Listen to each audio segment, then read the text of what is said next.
देखो इससे पिछले वाला पार्ट में हम क्या बता दिए, नेपोलियन का अंत हो चुका था ना, हो चुका था। और उसका अंत कब हुआ था? 1815 ईस्वी में। तो थोड़ा सा हम नेपोलियन के बारे में और जान लेते हैं। तो नेपोलियन कौन था?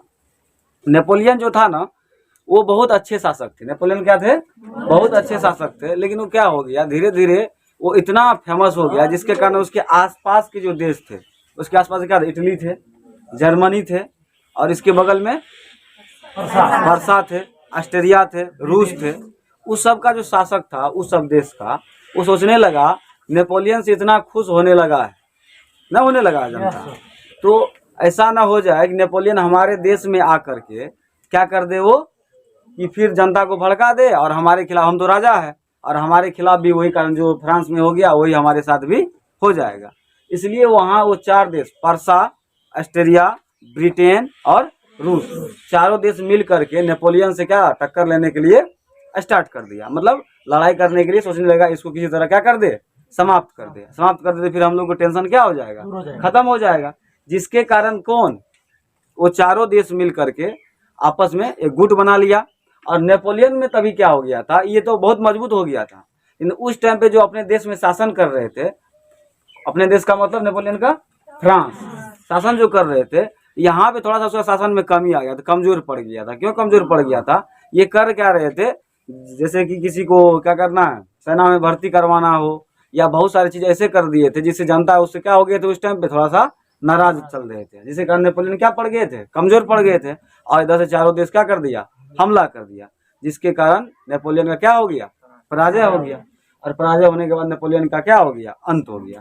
तो इनमें जो नेपोलियन जो शासक बना था फ्रांस का, तो उनमें कुछ प्रमुख कार्य किए थे। तो उनमें प्रमुख कार्य 1804 ईस्वी में क्या किया था, ये नेपोलियन संहिता या नेपोलियन कोड का स्थापना किया था। ये पूछता ऑब्जेक्टिव में, नेपोलियन कोड और नेपोलियन संहिता का स्थापना कब किया गया था नेपोलियन के द्वारा? 1804 ईस्वी में। और जब ये शासक बने थे शुरू में, तो उस टाइम पे जो है ये आयात और निर्यात कर क्या कर दिया, समाप्त कर दिया। मतलब कोई सामान दूसरे देश से मंगाना हो या अपने देश से भेजना हो, उसमें जो टैक्स लगता है, जिससे व्यापारी को क्या हो गया, आसान हो गया। इसके कारण भी नेपोलियन से लोग काफी खुश थे। आयात निर्यात कर क्या कर दिया, समाप्त कर दिया। इसके बाद योग्यता के आधार पर रोजगार देने लगा। योग्यता के आधार का मतलब ये होता है, जो आदमी जिस लायक है, जैसे सेना के लायक है तो सेना में भर्ती करवाना, जैसे कि मंत्री के लायक है तो मंत्री में भर्ती करवाना, है कि नहीं है। जो जिस लायक है उसको उसी के आधार पर नौकरी देने लगा था। लेकिन राजा सम ऐसे नहीं करते थे। क्या होते थे राजा सम? अपना निरंकुश होते थे, जो मन में आया वही। कौन कर रहा था? मैं ही राज हूँ, लुईस 14वां, यही नहीं कर रहा था। इसके बाद योग्यता के आधार पर जब ये रोजगार देने लगा, इसके बाद इटली में भी जाके जनता से मिल करके वहां पर भी बहुत सारे संघ का स्थापना कर दिया, अपना गुट को बना करके स्थापना कर दिया था। इटली में जो है सिस्पाइन संघ का स्थापना किया था। 3 ठो यहाँ पे संघ है, लिगुलियन संघ है और ट्रांसपेडेंट संघ है। तो ये कभी कभी ऑब्जेक्टिव में पूछता है, ज्यादातर तो नहीं पूछता है, कभी अगर पूछ दे ट्रांसपेडेंट संघ का स्थापना किसने किया था, तो क्या बोलना है, नेपोलियन ने। किसने किया था? नेपोलियन ने किया था। और इसके बाद जर्मनी में भी कुछ स्थापना किया था, जर्मनी में भी अपना संघ बनाया था। संघ का मतलब क्या? संगठन। जैसे कि हमारा देश क्या है, एक राज्यों का संघ है, बहुत सारे राज्य मिलाकर एक देश बना हुआ है कि नहीं बना हुआ। बहुत सारे आदमी मिलकर के एक संघ ग्रुप बना लेगा, उसी को हम लोग क्या कहते हैं, संघ कहते हैं। मतलब इसके पार्टी का, नेपोलियन के पार्टी का हर एक देश में हो गया था। तो जर्मनी में क्या किया था, जर्मन राइन संघ का निर्माण करवाया था। ये जर्मन राइन राज्य का निर्माण किसने करवाया था? नेपोलियन ने करवाया था। और सबसे पहली बात, ये मापतोल का जो शुरुआत किया था, मापतोल समझते हैं ना, नापने का जो पद्धति स्टार्ट किया गया था कहाँ पे, फ्रांस में। वो नेपोलियन के द्वारा ही क्या किया गया था, लागू किया गया था। समझ गए बात को? तो नेपोलियन का ये अच्छे काम था। तो ये आपको पूछेगा कि बताइए नेपोलियन के प्रमुख कार्य क्या क्या थे, तो ये सबको लिख दीजिएगा। समझ गए बात को? अब यहाँ पे आता, नेपोलियन तो 1815 में खत्म हो गया था, क्योंकि उसके पीछे बहुत सारे क्या आ गए थे, देश लग गए थे। बहुत सारे में नहीं, 4 प्रमुख देश थे, पर्सा, ऑस्ट्रिया, ब्रिटेन और रूस लग गए थे, नहीं लग गए थे। तो इनमें क्या किया, जब इसको नेपोलियन को हरा दिया चारों देश मिल करके, तब 1815 ईस्वी में ऑस्ट्रिया उसमें सबसे मजबूत था। तो ऑस्ट्रिया का राजधानी कहाँ है? वियना। ये पूछता है ऑस्ट्रिया की राजधानी कहाँ है? वियना। तो ऑस्ट्रिया की राजधानी वियना में ये चारों देश मिल करके एक क्या किया, मीटिंग किया। क्या किया? मीटिंग। मीटिंग को ही हम लोग क्या बोलते हैं, सम्मेलन बोलते हैं। जब देश सब एक संग मीटिंग करता है तो उसे हम क्या कहते हैं, सम्मेलन। कितना में किया? 1815 में। ऑस्ट्रिया की राजधानी कहाँ पे? वियना। तो उसी को हम किस नाम से जानते हैं? वियना सम्मेलन के नाम से जानते हैं। किस नाम से जानते हैं? वियना सम्मेलन। ये ऑब्जेक्टिव में पूछेगा, वियना सम्मेलन कब हुआ था? 1815। तो इनमें जो है ऑस्ट्रिया की राजधानी वियना में हुआ था। ये सम्मेलन कहाँ हुआ था? ऑस्ट्रिया की राजधानी वियना में हुआ था। इसके बाद उसका जो अध्यक्षता कर रहा था, अध्यक्ष उसका कोई हेड होगा ना, उसका हेड कौन था? मेटरनिक था। कौन था? मेटरनिक, जो कि ऑस्ट्रिया के चांसलर या उसका प्रधानमंत्री के या उसका जो नेता था मेन, कौन था? मेटरनिक। ऑस्ट्रिया का जो राष्ट्रपति या प्रधानमंत्री, वहाँ पे जो हेड होता है उसको क्या कहा जाता है? चांसलर, है कि नहीं? उसी प्रकार ये देश जो था इसमें शामिल था कौन कौन? ऑस्ट्रिया, फ्रांस, ब्रिटेन, रूस। कहेगा वियना सम्मेलन में कौन कौन सा देश शामिल था? तो क्या बोलना है? ऑस्ट्रिया, फ्रांस, ब्रिटेन, रूस। समझ गया? जब मेटरनिक आया कहाँ पे? उस सम्मेलन में, तो अब तो फ्रांस पे भी उसी का शासन चलेगा। तो ये सोचा, तो मेटरनिक अपना वहां पे करेगा, ऑस्ट्रिया में अपना शासन चलाएगा कि यहाँ पे फ्रांस में आकर के। इसलिए बोला हम वहीं से शासन करेंगे। और यहाँ पे फ्रांस में जो है, जो इससे पहले वाला वंश, यानी नेपोलियन से पहले वाला वंश कौन चल रहा था फ्रांस में? बुर्बो वंश। तो ये वियना सम्मेलन जो हुआ, इस सम्मेलन में मेटरनिक ने कहा कि बुर्बो राजवंश के जो शासक है, उसी का जो बेटा बेटी कोई बाकी है, उसी को क्या करते हैं? फ्रांस का राजा बना देते हैं। जिसके कारण परिणाम में क्या हुआ? बुर्बो राजवंश का सत्ता स्थापित फिर से कर दिया गया। बोला यहाँ पे राजे का शासन फिर से रहेगा, और बुर्बो राजवंश का सत्ता स्थापित कर दिया। अब फ्रांस में जो है, जो फ्रांस का जो अब राजा बनाया गया, किसको बनाया गया? लुई 18वां को। किसको बनाया गया? लुई 18वां को। और ये लुई 18वां थोड़ा अच्छा शासक निकला। क्या निकला? अच्छा शासक निकला। अच्छा शासक निकलने का मतलब ये है कि क्योंकि आम जनता का मांग क्या था? स्वतंत्रता, समानता और बंधुता था ना, था आम जनता का मांग। और ये आम जनता के हिसाब से ही कार्य करता था। और इसी प्रकार समय बीतते गया, कुछ दिन के बाद जब ये भी खत्म हुआ लुई 18वां, तो कौन बना राजा? चार्ल्स दसम बना। कौन बना? चार्ल्स दसम। जब चार्ल्स दसम राजा बना वहाँ का, कहाँ का? फ्रांस का। तो चार्ल्स दसम जो है बहुत खतरनाक निकल गया। ये निरंकुश निरंकुश मतलब लुई 18वां तो ठीक था, जनता के हिसाब से चलता था, इसके शासन में कोई दिक्कत नहीं था वहाँ पे के लोगों को। लेकिन जब चार्ल्स दसम बना, तो चार्ल्स दसम काफी खतरनाक निकला। क्या निकला? काफी खतरनाक। ये निरंकुश था। क्या था? निरंकुश। जनता के भलाई से इसको कोई मतलब नहीं था। ये क्या थे? अत्याचारी थे। क्या थे? अत्याचारी था। इसके बाद कुलीन पादरी को विशेषाधिकार। कुलीन क्या होता था? जो कि सबसे ऊंचे कास्ट के जो आदमी होते हैं, मतलब हम लोग का जाति होता है ना, जाति में क्या होता है? हम लोग अभी सबसे जर्नल में जिसको लेते हैं, किसको लेते हैं?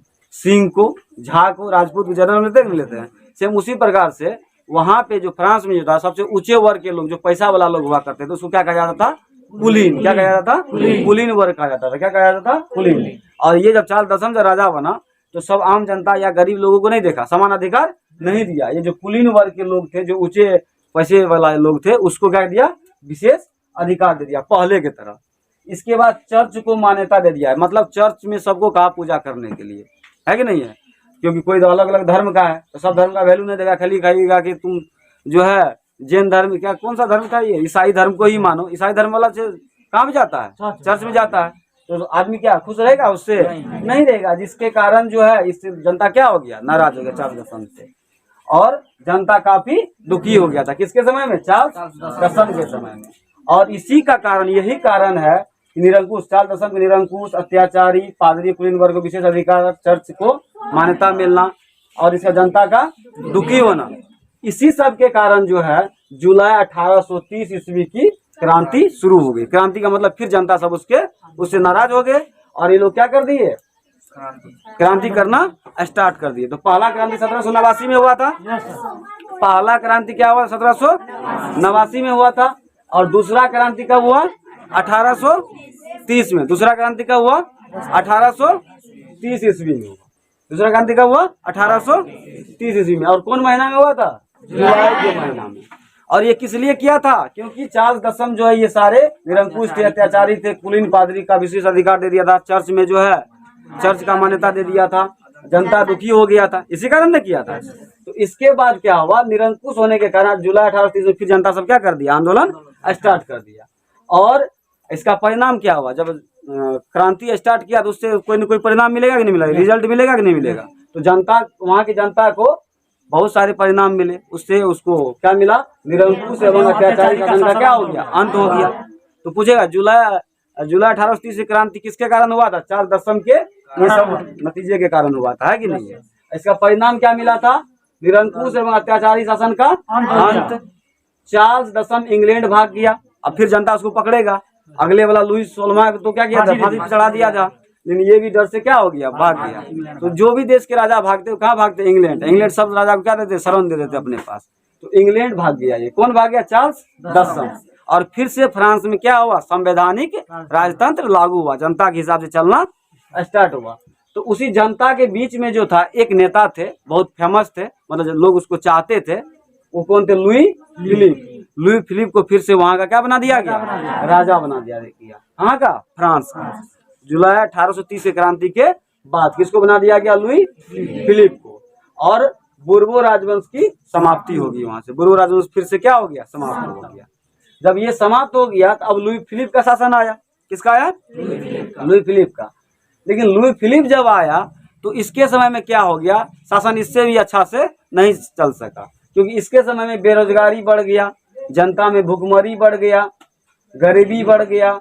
और उदारवादी क्या होता है, जो जनता के हिसाब से चलता है, किसके हिसाब से चलता है, जनता के हिसाब से चलता है। तो अब सरकार के पास पैसा नहीं है, क्योंकि लुई फिलिप जब आया था तो उस समय भुखमरी था, बेरोजगारी था, और उसके पास पैसा की कमी हो गया था, जिसके कारण जनता जब आंदोलन करने लगते थे तो क्या करते थे लुई फिलिप, उस पर कभी कभी गोली चलवा देते थे या मारपीट करवा देते थे, जिसके कारण जनता इससे भी क्या हो गया, लुई फिलिप से भी नाराज हो गया। और प्रेस पर भी रोक लगा दिया, समाचार पत्र जो होता है उस पर भी रोक लगा, जिससे जनता को मैसेज नहीं पहुंचता था, जिसके कारण लुई फिलिप से भी लोग, जनता क्या हो गए, नाराज हो गए। और इसी का परिणाम हुआ कि फिर से एक क्रांति वहां पे फ्रांस में अब स्टार्ट हो जाएगा। इसके बाद फिर 101 क्रांति होगा, जिसको हम कहेंगे जुलाई 1848 ईस्वी की क्रांति। मतलब लुई फिलिप जब गड़बड़ा गया, लुई फिलिप का शासन भी क्या कर दिया, समाप्त कर दिया गया, तब फिर से एक क्रांति होगा, जिसका नाम क्या हो गया, जुलाई 1830 की क्रांति। और इसको हम तृतीय क्रांति के नाम से भी जानेंगे। तो अब जो ये तो फ्रांस में खाली क्रांति हो रहा था, राजा कुछ कर रहा था, जनता तुरंत आंदोलन करता था, क्रांति करता था, फिर से उसको अधिकार मिल जाता था। तो यही चीज को देखते हुए उसके आसपास के कुछ देश थे, Germany, Italy, Hungary, Poland, Australia, Switzerland, है कि नहीं है। अब ये देश जो है, ये देश के बीच में क्या था, अब ये सोचा कि सारे देश में क्या थे, राजा के ही शासन थे, और यहाँ के राजा भी बदमाशी करता होगा, नहीं करता होगा, तो बदमाशी करता था, लेकिन वहाँ की जनता डरते थे राजा से कि गोली चलवा देंगे, मरवा देंगे, है कि नहीं है। लेकिन जब देखा फ्रांस की जनता 3 बार आंदोलन कर सकता है, क्रांति कर सकता है, और उसको अधिकार मिल सकता है, तो हम लोगों को क्यों नहीं मिल सकता है। मतलब आसपास के देश में भी जनता के बीच में क्या आ गया, एक क्या मनोबल उसका बढ़ गया, जिसके कारण आसपास के देश में भी क्या हुआ, आंदोलन, क्रांति स्टार्ट हो गया, राजा के खिलाफ सब आवाज उठाना स्टार्ट, और धीरे धीरे सब क्या हो गया, आजाद हो गया। तो अब जो है हम जुलाई 1848 की क्रांति अगले नेक्स्ट पार्ट में हम लोग पढ़ेंगे। जय हिंद।